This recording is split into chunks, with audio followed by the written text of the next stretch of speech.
OG Ramos po ng Wingband Maker. Today, discuss po natin yung iba't ibang kulay ng wingband.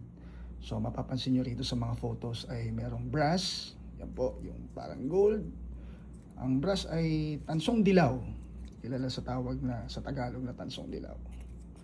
Aluminum, walang kulay. Ito yung base metal o yung, let's say, may kulay. Ayan yung nasa ilalim niya. Okay?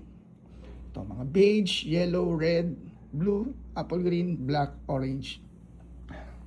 So, paano ba kinukulayan tong wingband? Ang gamit po namin dito ay powder coating.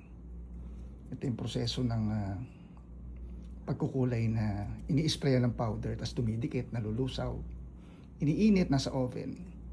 Yung iba, tinatawag yan, oven bake. Kami po, powder coated ang tawag namin. So, ito yung mga kulay na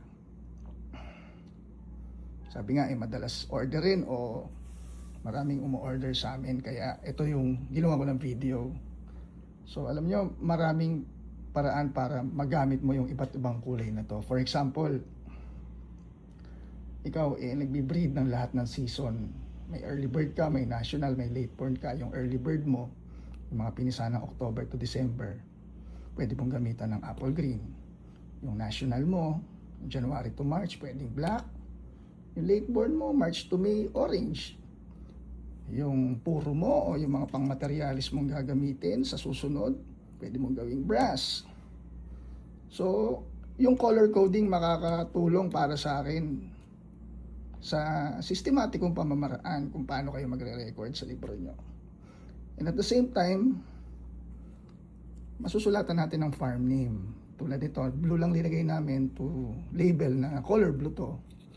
Tulad dito, apple green, black. So, pag kinabit mo, makikita mo kung anong number. Ito, since 2026 tayo ngayon, binagyan namin ng 26001.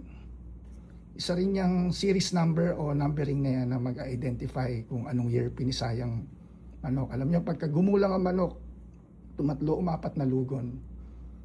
Medyo maliligaw kayo. Para maiwasan yung kayong maligaw kung ano yung mas maraming lugon na, makikita nyo sa series number and sa color at the same time. I hope makatulong sa inyo.